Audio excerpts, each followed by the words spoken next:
इस कार्यक्रम में उपस्थित शिक्षा विभाग के अपर मुख्य सचिव श्री संजय जी के साथ उपस्थित सभी हमारे पदाधिकारीगण एवं मीडिया के साथी, आप सब वाकिफ हो चुके हैं कि आज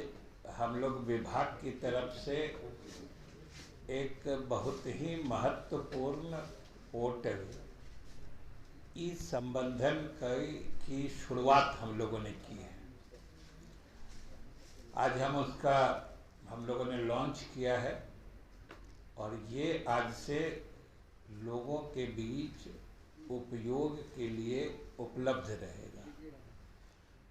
इसके परिप्रेक्ष्य के बारे में हमारे निदेशक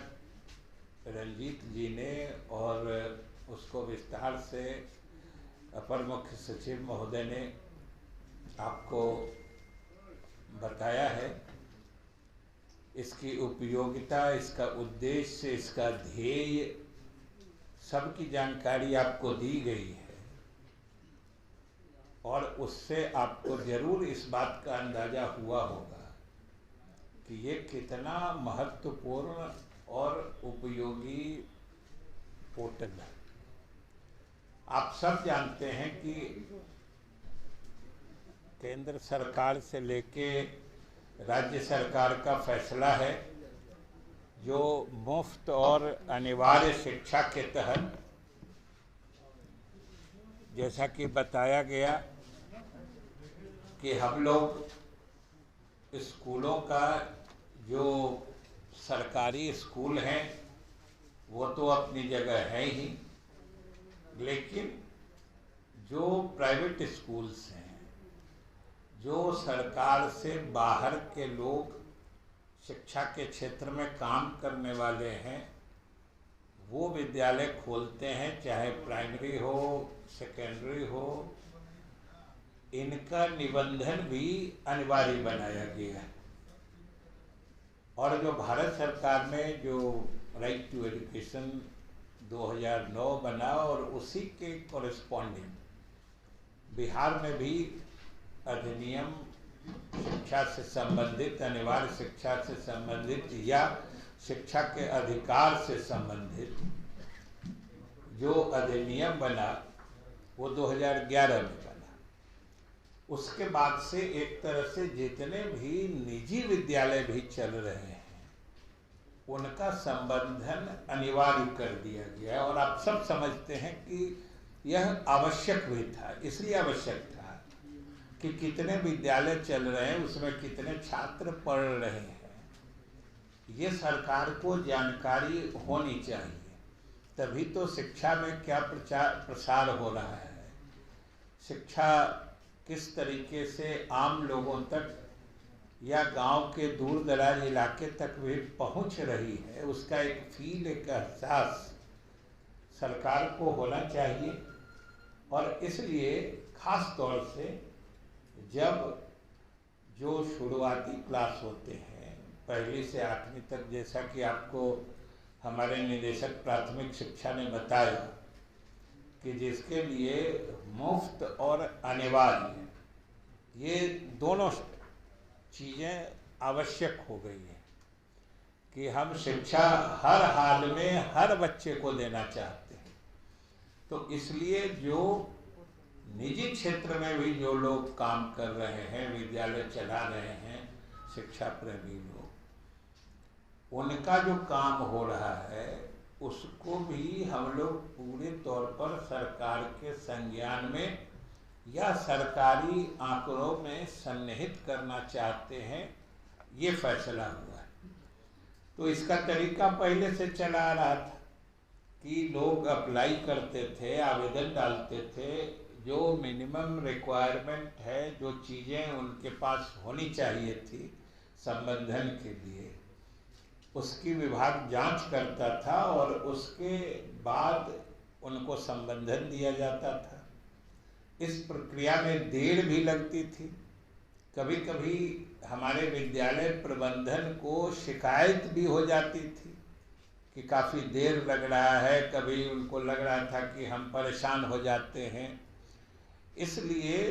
ये प्रक्रिया प्रारंभ की गई है कि डिजिटल टेक्नोलॉजी का उपयोग करते हुए ये पोर्टल का प्रारंभ हम लोगों ने किया है। आप खुद समझ सकते हैं इससे पूरी प्रक्रिया कितनी आसान हो जाएगी कि वो सारी चीज़ें इस पोर्टल पर अपलोड कर देंगे, वो सब ऑन रिकॉर्ड रहेगी। जो उन्होंने कब आवेदन किया है, जो जो उसके पैरामीटर्स हैं, उसके हिसाब से वो उनके यहाँ क्या चीज़ें उपलब्ध हैं, इन सारी चीज़ों की जानकारी उनको देनी होगी और इससे पूरी व्यवस्था पारदर्शी हो जाएगी। तो आज जब हम इसकी शुरुआत कर रहे हैं, इसको लॉन्च कर रहे हैं, तो एक नई प्रणाली की शुरुआत हो रही है और ख़ास तौर से हम आप लोगों के माध्यम से, मीडिया के माध्यम से, जो इस क्षेत्र में काम करने वाले लोग हैं, हम उनसे भी अपील करना चाहते हैं कि वे न सिर्फ इस पोर्टल का उपयोग करें, बल्कि इस पोर्टल के साथ साथ सरकार के वेबसाइट पर, शिक्षा विभाग के वेबसाइट पर या इस पोर्टल पर भी जो चीज़ें रिक्वायर्ड हैं, जिन जिन चीज़ों की आवश्यकता है या जिन जिन चीज़ों का होना अनिवार्य है तभी आपको संबंधन मिलेगा, उन चीज़ों को भी देख लें। क्योंकि अगर पोर्टल पर सिर्फ अपलोड कर दिए और जो रिक्वायरमेंट है उसमें आपकी कमी है और कमी रह गई तो फिर आपको संबंधन नहीं मिल पाएगा, फिर आपको कम्युनिकेशन जाएगा। जो आपने जो अपलोड किया है उसमें ये चीज़ नहीं है, इतना होना चाहिए, इतना क्लासरूम होना चाहिए, इतने बच्चे होने चाहिए या इतनी जगह होनी चाहिए। तो ये सब चीज़ें भी पारदर्शी तरीके से सबको पता हो जाएंगी और सब लोग उस हिसाब से ही एक दफ़ा ही हम यही कहेंगे कि आप पोर्टल पर अपनी सूचनाएं अपलोड करने से पहले सरकार किन किन चीज़ों को देखना चाहती है, किन किन चीज़ों की जानकारी चाहती है, उन चीज़ों की जानकारी आप स्पष्ट रूप से पहली दफ़ा जब आप पोर्टल पर अपलोड कर रहे हैं उसी समय दे दें, नहीं तो फिर पहले वाली परेशानी बची की बची रह जाएगी। और उसके बाद अगर जिन चीज़ों को हमने घोषित करके रखा है कि ये चीज़ें आवश्यक हैं, अगर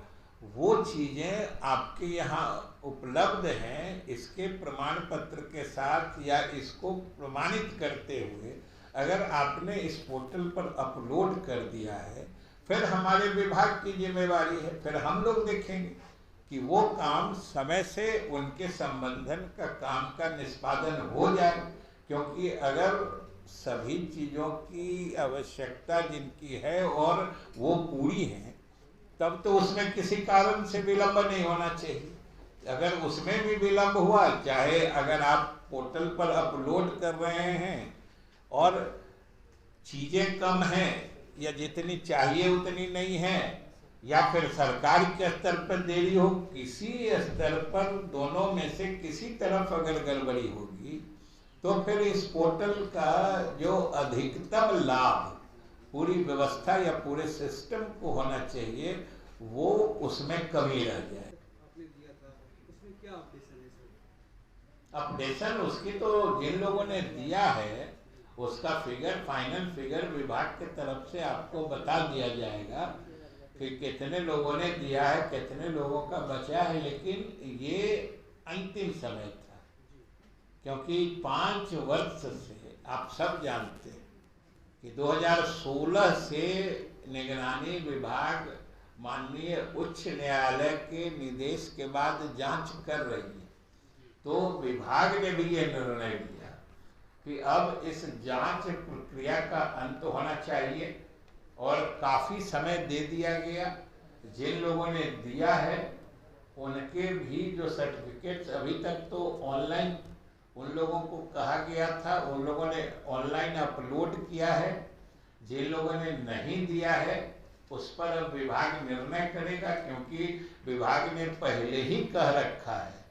कि अगर इस समय सीमा के अंदर जो लोग अपनी सूचनाएं अपलोड नहीं करते हैं तो ये मान लिया जाएगा कि उनको कुछ नहीं करना है। तो उस परिस्थिति में विभाग उनके संबंध में भी निर्णय लेगा और जिन लोगों ने अपलोड किया है उसके सर्टिफिकेट्स या जिन जो चीज़ अपलोड किए गए हैं उनकी प्रामाणिकता, उनकी वैलिडिटी, उनका भी सत्यापन करा लिया जाएगा। हम लोग विभाग का सीधा मत है कि जो सही हैं, जिनके प्रमाण पत्र सही हैं और उसी प्रमाण पत्र के आधार पर जो प्रमाण पत्र उन्होंने अपलोड किया है, क्योंकि दो बातें हैं, दोनों बात साफ समझ लेना चाहिए कि एक तो है कि उनसे प्रमाण पत्र मांगा गया, उन्होंने प्रमाण पत्र की कॉपी अपलोड कर दी है, तो एक रिक्वायरमेंट तो पूरा हो गया। विभाग को ये भी देखना है कि उनके उसी प्रमाण पत्र के आधार पर उनका नियोजन हुआ है, ये दूसरी बात है। और तीसरी बात है कि जिन्होंने नहीं दिया है उन्होंने तो नहीं ही दिया है। तो इन सारी चीज़ों के बारे में